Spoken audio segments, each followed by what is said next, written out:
I bought a house when I was 26 and fell immediately into poverty. Okay, when I lived with my parents, I was living my best luxury lifestyle. I went to South Korea, bought a 2,000 plane ticket, didn't even blink twice. I went shopping, luxury goods, all that. Was traveling, was just, I was living it up. I felt rich. I had no bills. And I had a full-time 9-to-5 job. I was working as a nurse, okay? I was killing it. I bought my own house. That first mortgage payment came in and I was like, oh, this is a situation. But at first you think you can handle it, right? Like, what's a couple thou? What's a couple thou? I got it. But then the pipes in my 80-year-old home broke immediately as soon as I bought the house. Wiped out my savings. Then another pipe in a different area of the house broke. Okay, I'm struggling. Okay, I need help. Then my neighbor's pipe, it was a twin house, her pipe broke. And she didn't believe that her pipe broke, but her pipe broke on my side of the house. So all of that water that was coming down was spraying into my home. And then my water heater broke. When I tell y'all, I went from living in the lap of luxury to destitute immediately. Buying a house, worst investment you'll ever make in your entire life. Let's say you paid $1 million to buy a house. Average house here is $576. $576 is what you paid. Now you need 12% for broker fees. Let's say you keep the house 10 years. You need 10% in maintenance fees. It's 1% a year in maintenance fees. It's about 2% in property taxes every year. That's 20%. 2 times 10 is 20. And it's probably 7% to the bank, so that's 70%. Total those up, it's 112%. $576,000 home will have to be sold for $1.2 million in 10 years. You're not going to sell it for that. To break even, dead money, and you had to put $100,000 down to do this deal. They're serving a master. They'll borrow money from the Bank of America, and then if they can get some more money, they'll have a little retirement account that funds Wall Street. This is a big game, bro. Rather than buying one house, rent where you live, and take that $100,000 and go buy a piece of real estate where other people live. I just don't need to own a home on the way up. I need to own assets that pay me on the way up. And once I have enough cash flow from the assets, then if I want to go buy a house or a watch or a car, I buy it out of the passive income.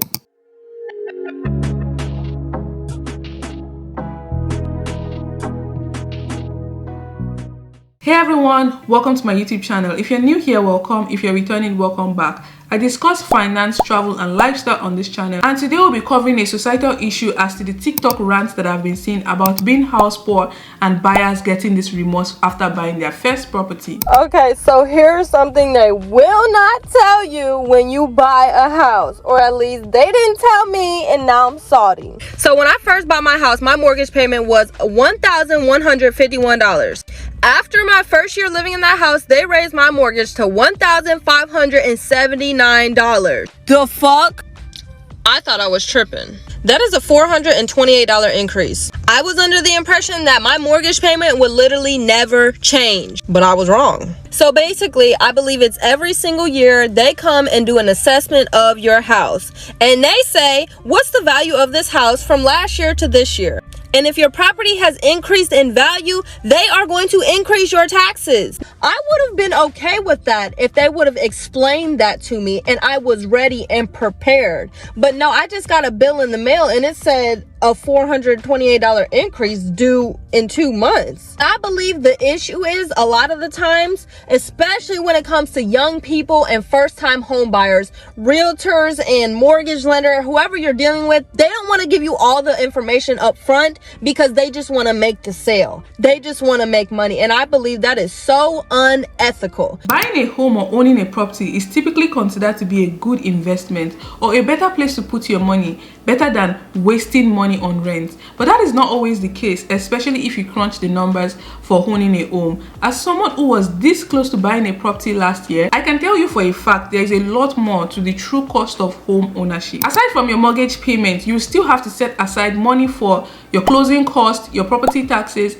home maintenance, utilities, mortgage insurance, home insurance, and a lot more. And all this adds up to how much you truly spend to own that property. Rent is usually the maximum amount of money you pay, whereas your mortgage payment is usually the minimum amount of money you pay for owning a property. Should you buy a $400,000 home if you make $100,000 in salary because you want to be able to afford your payment but you don't want to be house poor? So let's break these numbers down real quick. $400,000 home, let's say you put down 3% plus closing costs, it's going to be $25,000 cash up front out of pocket. Let's say you get a 7% interest rate, it's going to put your principal and interest payment around $2,600 $600 a month, and then another $700 a month in taxes and insurances. So let's say $3,300 out the door for this home. Now, how they're going to qualify you, let's say you make $100,000 as a W-2 employee as a salary, and that's gross income. They're typically going to use about 40% of your income to qualify you with debt to income, which gives you a $40,000 allowance divided by 12 months, gives you $3,333. So you barely qualify, but you do it if you have no debt. Now, if you have a $500 car payment and $500 student loans, that $1,000 comes off and you can actually only afford $2,333 in the eyes of the lender, so you wouldn't qualify. But for this example, let's say you don't have any debt. But let's look at your real money here, your take home. A $100,000 salary is probably $70K after taxes and everything. So that's about $5,800 a month in net pay. So this $3,300 payment without utilities or anything, yes, you can qualify on paper, but that's 57% of your take-home pay.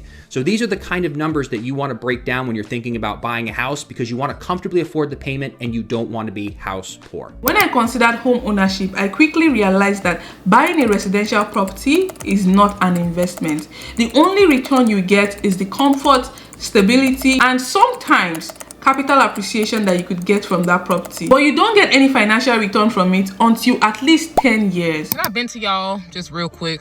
I'm tired of being a homeowner. I am tired of being a homeowner. I'm tired of people telling me owning a home is the best investment you could ever have. I do believe that to be true. That don't change the fact that I'm tired of being a homeowner. I'm tired of the problems that it come with. I'm tired of all the responsibility, hanging on my shoulders. I miss renting. I feel like I had more freedom with renting. Now, I know when you rent, you're paying month to month and all that money is going down the drain. It's not going towards nothing. It's not investing in nothing. I know that. And I don't care. Yesterday was my 3-year anniversary of becoming a home borrower. I borrowed this house from the bank 3 years ago, and I hate it. And some people are asking me why. Why do you hate it? Because I can't afford it. I can't afford this house. When I borrowed the house, I could afford it, and the bank insured that. Since then, though, when I borrowed this house, my homeowner's insurance was $1,323 a year. Today, 3 years later, my homeowner's insurance is $2,654 a year. These days, when you go on social media, you see people coming online to complain bitterly about how they are tired and frustrated of being a homeowner. They are becoming house poor and they don't know what to do. Sometimes people always think that when you pay money for rent, you're just throwing money away, or you're paying someone else's mortgage, or you are not going to get any form of equity from that. And since rent is one of the biggest expenses we all tend to incur, you are just wasting money basically. Renting a property means flexibility. You can move at any point in time, no maintenance fee or anything whatsoever. Let's say the furnace breaks tomorrow or the oven damages next tomorrow. You are not going to be responsible for that. There are no such things as taxes or even down payment. You get to enjoy good amenities, and you can even choose the area you want to stay and move up whenever you don't like it anymore. Buying a house has probably been the worst decision of my life. So I'm 26 years old. Work full-time, have my career, been to grad school. And so naturally buying a house was kind of the next step in life, right? Like that's what you're supposed to do. You're supposed to buy a home, invest in real estate, build equity, because it's going to set you up. That's a smart financial move, right? And of course, social media makes it seem all like rainbows and butterflies. You can invest in a fixer-upper, renovate your home, build equity and flip it for a profit, and it's all great and it's the best financial decision you can make, right? In my case, it's just become a nightmare. The house is a total money pit. I have spent tens of thousands of dollars more than I could have ever anticipated. Things I did not learn about money till I was in my 30s. Buying a house is not the end-all be-all when it comes to your financial success. And more importantly, you are not throwing away your money if you currently rent. Buying and owning a house has been sold as the epitome of the American dream. But for so many people, it does not make sense for financial or even lifestyle reasons. I remember from the time I was a really small child, throughout my entire 20s, well into my 30s, any adult I heard talking about investments or retirement, it always came down to buying a house. And there seems to be this really big financial pressure that if you are renting and not currently trying to save for a house or don't own a house, then you're basically blowing it. And especially you're blowing all your money on rent. This is something I learned from Ramit Sethi. He is a big proponent on not buying a house just to say that you own a house or that you have that investment in place. So many people save all of their money, keep it in a savings account, and then they go and spend all their money on a down payment for a house, and then they're house poor. Based on all we've heard and seen from these people on TikTok and on social media, we can tell for a fact that it's not that home ownership is always bad or buying a property is always bad. Sometimes it could be an investment, or a good investment, I should say. However, a lot of these people fell into home ownership even when they are not ready for it, without having enough information or doing enough research. And sometimes I could blame them, but at the same time I feel like there's not enough information out there to help them decide if home ownership is what they want for themselves. And also there's this generational belief from different culture and backgrounds that if you don't buy a property or you don't own a home, you are now a failure. Part of the Canadian dream or the American dream is to grow up, get a good paying job, buy a property and start a family. And based on that blueprint, most people have this mindset that you have to own a property when you get to a certain age, or when you get to a certain level in your career, you have to have owned a property for yourself. So people put themselves under this pressure to want to buy a property even if they are not ready for it, which in fact is a problem when you think about the society, the pressure and all of that. That shouldn't be the case. Most people these days actually cannot even afford a home because of the rising cost of living. However, people still feel the need to have to buy a property just because of societal expectation. When I decided to buy a property, the reason I didn't proceed anymore, aside from the hidden cost of home ownership, was the fact that the amount of money that was going towards the interest from my mortgage payment was way more than what I could actually be spending on renting. And this decision in itself, like me asking the mortgage broker to give me like a breakdown of the cost and the payment and how many years it would take for me to start paying more towards my mortgage compared to the principal cost, then I realized I would have been paying more in interest for over 20 years for a 30 or 35-year mortgage. It didn't make any sense to me. So when I thought about that, like plus additional costs that could potentially come up in the future with this rising interest rate, it made no sense to me. So I decided, you know what, I am not going to be buying a property right now. If at all I want to buy a property later on, it would definitely be an investment property. Now, if you have decided that you want to buy a property or you want to buy a home, that is not a problem. I just have some questions that you should be asking yourself before you decide to go ahead and buy a property. So the first question you need to ask yourself is, have you saved up 20% of the down payment?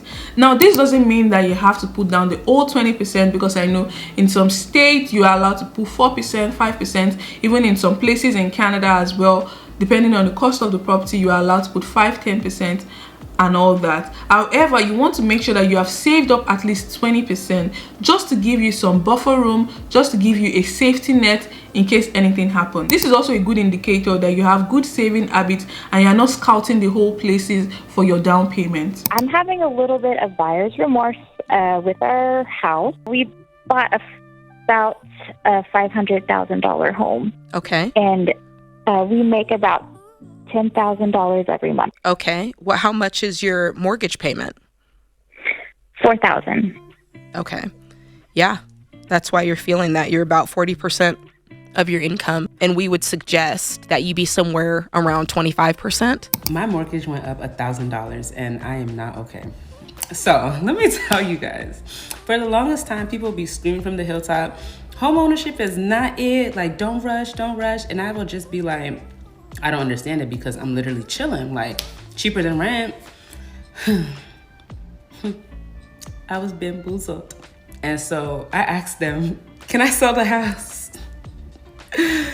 And they were like, there's no equity in it. You guys see me smiling, but come next month, I'm literally going to be in tears, because $1,000 extra a month, I legit want to move back home and live with my parents. The next question you need to ask yourself is, based on your current income and debt, can you afford a home? Because a lot of times people only think about their income. They don't consider the debt that they currently have. Do you currently have any car payments going on, any student loan going on, any credit card payment you are yet to complete paying, and all that? Sometimes people also only think about the gross income, which is also a problem, because if you are thinking about the gross income, you have not accounted for taxes. A good standard for you to determine this is your monthly mortgage payment should not be more than 25 to 30% of your gross income. So make sure that you calculate this. For example, if you are earning $100,000, this will give you enough room in your income for you to live a good life without having to go into debt or become house poor. You would also need to ask, would I be okay if the value of my house goes down? Because I think most people always only assume that the value of real estate will always go up, whereas that's not the case. We've seen this happen in 2008. We've seen this happen since the pandemic, 2019, even in the early 2016s. We saw all of this happen where the value of real estate was going down drastically, the interest rate was going up as well. So you can't always be certain that the value of your property would go up. You also need to ask yourself, will you live there in the next 10 years? If you are buying a residential property, you have to think about the fact that maybe you are just going to be starting up your family. Would this be a good area or a good location for you to have your kids?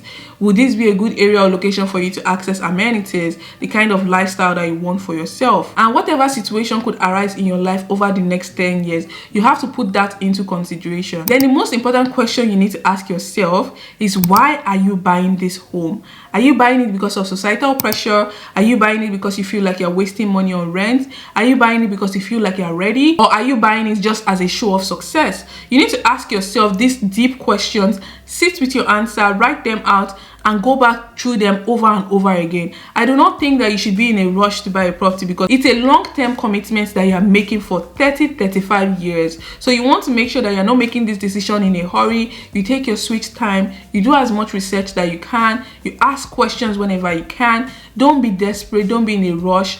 There will always be another opportunity out there. There will always be a better property, trust me. So you don't need to feel the need to rush. So these are some questions you need to consider. You need to ask yourself, and maybe have conversations with people that already have a home and ask them for their honest opinion and perspective about owning a home, maybe a residential property or an investment property. Hear their perspective and make sure these people are the ones that can be truly honest with you, because there's a lot more that goes into the cost of home ownership than just the mortgage payment. A lot of people today out there, they are house poor, they cannot afford their home, they regret being a homeowner, they have the buyer's remorse, and they just wish they could go back in time to change things. So if you are able to make the right decision from the first time, try as much as you can. Don't fall for the mistake, don't fall for the sweet words that these real estate brokers or real estate agents will sell to you. Make sure you crunch the numbers and ensure it makes sense to you, so you don't fall a victim or become one of those that go on social media to complain about being a homeowner.